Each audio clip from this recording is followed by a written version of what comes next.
Hello dear students, welcome back to my channel Edu Colours. आज हम इस video में क्लास 9th की लोकतांत्रिक राजनीति की वर्कशीट करेंगे 84 और ये आपको 16 फरवरी को मिलनी है। चैप्टर है लोकतंत्र क्या, लोकतंत्र क्यों, रिवीजन है 3। ठीक है, अब हम चलेंगे हमारे प्रश्नों की ओर, जो कि हैं 1 नंबर के प्रश्न, उसके बाद आपके एक पैराग्राफ है, उसमें 4 प्रश्न हैं, उसके बाद आपके 3 से 5 नंबर वाले प्रश्न हैं। तो बच्चों, सबसे पहले मेरे चैनल एडू कलर्स को आप सब ज़रूर सब्सक्राइब करें और साथ में लगे बेल आइकन को भी प्रेस करें। वीडियो अच्छा लगे तो इसे ज़्यादा से ज़्यादा अपने फ्रेंड्स में शेयर करें। अब हम चलते हैं हमारे पहले प्रश्न की ओर। हमारा पहला प्रश्न है, एक दलीय शासन व्यवस्था क्या होती है? इसका उत्तर है, जिस शासन व्यवस्था में शासन की नीतियों पर एक ही राजनीतिक दल का नियंत्रण हो और सरकार के जो भी नीति निर्धारण कार्य हैं उसी एक राजनीतिक दल के कारण चलता रहे, तो उसे हम एक दलीय व्यवस्था कहते हैं। जैसे कि चीन। ठीक है, चीन में आप कह सकते हैं एक ही दल की व्यवस्था है। नॉर्थ कोरिया में भी आप यही कह सकते हैं कि एक दल है और वही जो है शासन करता है। तो वहाँ पर एक ही दल होता है, दूसरा दल नहीं होता है, वही अपनी मनमानी करता है। दूसरा क्वेश्चन है, प्रेस की स्वतंत्रता से आप क्या समझते हैं? तो विभिन्न इलेक्ट्रॉनिक माध्यमों सहित परंपरागत रूप से प्रकाशित अखबारों को दी गई अभिव्यक्ति की स्वतंत्रता को प्रेस की स्वतंत्रता कहा जाता है। ठीक है, यानी प्रेस को जो आज़ादी मिलती है लिखने की, छापने की, उसकी बात हो रही है।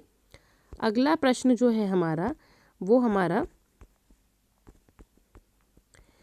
बोलता है कि 2 या 2 से अधिक दलीय व्यवस्था को क्या कहा जाता है? तो 2 या 2 से अधिक जो दलीय व्यवस्था होती है, या तो उसे द्विदलीय व्यवस्था कहा जाएगा, या तो आप बहुदलीय व्यवस्था भी लिख सकते हैं। ठीक है, दोनों लिख सकते हैं, द्विदलीय भी और बहुदलीय भी। ठीक है, तो ये हमारे रिक्त स्थान में इसका आंसर आ गया। उसके बाद अगला है, हमारे देश में निम्नलिखित में से कौन सी शासन व्यवस्था है? यानी हमारे भारत देश में कौन सी शासन व्यवस्था भी मौजूद है? राजशाही नहीं है, तानाशाही नहीं है, 2 दलीय व्यवस्था नहीं है, हमारे देश में है बहुदलीय व्यवस्था। क्योंकि भारत में बहुत सारे दल हैं जो हमारे अस्तित्व में हैं, जिनको हम जानते हैं। और गठबंधन सरकार की हम बात करें तो बहुत सारी जो पार्टीज़ होती हैं वो गठबंधन करके फिर सरकार बनाती हैं, जिसको गठबंधन वाली सरकार कहते हैं। ठीक है, जिसको बहुमत नहीं मिलता वो गठबंधन वाली सरकार को बनाता है।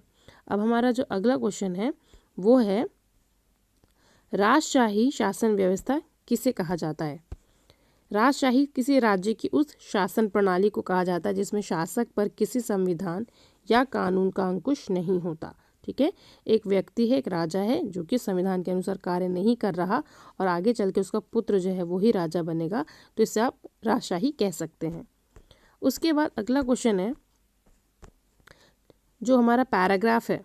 ठीक है, हमारा एक पैराग्राफ है, उस पैराग्राफ में आप देखेंगे बच्चों, तो यहाँ पर आपको लोकतंत्र की जो खास विशेषताएं हैं उसके बारे में बता रखा है।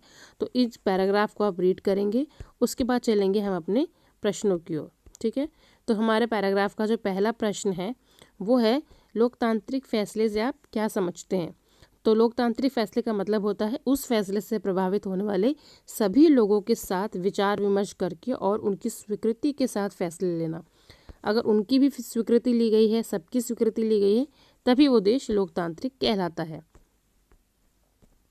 अगला प्रश्न है, लोकतांत्रिक फैसले में विचार विमर्श क्यों ज़रूरी है? क्योंकि जो शक्तिशाली नहीं है उसका भी मत उतना ही ज़रूरी है जो कि बहुत ज़्यादा शक्तिशाली है, तो सबका विचार विमर्श करना ज़रूरी है। अगला है, अपने पारिवारिक अनुभव के आधार पर बताइए कि लोकतांत्रिक फैसले लेने के क्या लाभ होते हैं।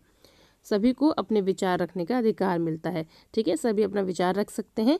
तो अगर आप एक लोकतांत्रिक देश में रहते हैं और आपके परिवार में भी ऐसी व्यवस्था है जहाँ पर सबकी बात सुनी जाती है, तो सब अपने आराम से विचार को रख सकते हैं। अगला है, अपने दैनिक जीवन से लोकतंत्र का एक उदाहरण दीजिए।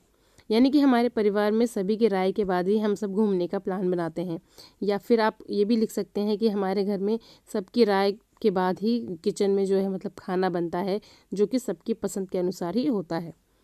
अगला क्वेश्चन जो है हमारा क्वेश्चन नंबर 7 है, प्रेस की स्वतंत्रता देश में लोकतांत्रिक माहौल को बनाए रखने में कैसे अपनी भूमिका निभाती है?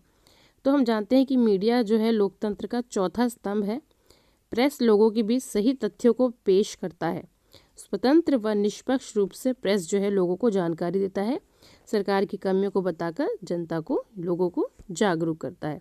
ठीक है, तो ये अपनी भूमिका बहुत अच्छे से निभाता है किसी भी लोकतांत्रिक देश में। अगला प्रश्न है, महिलाओं के विकास में लोकतांत्रिक शासन व्यवस्था की क्या भूमिका रही है? तो महिलाएं जो है समाज की अभिन्न कड़ी हैं।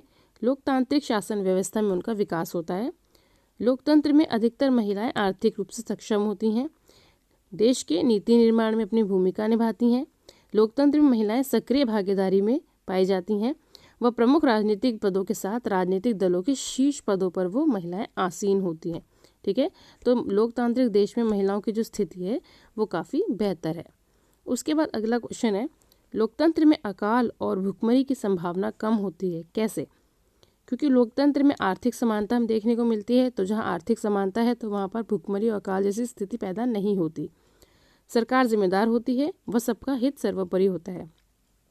यानी जो सरकार है वो एक जिम्मेदार सरकार होती है और वो सबके भले के लिए काम करती है। लोकतांत्रिक शासन व्यवस्था में योजनाएं जो हैं वो लोगों के हर वर्ग को ध्यान में रखकर बनाई जाती हैं।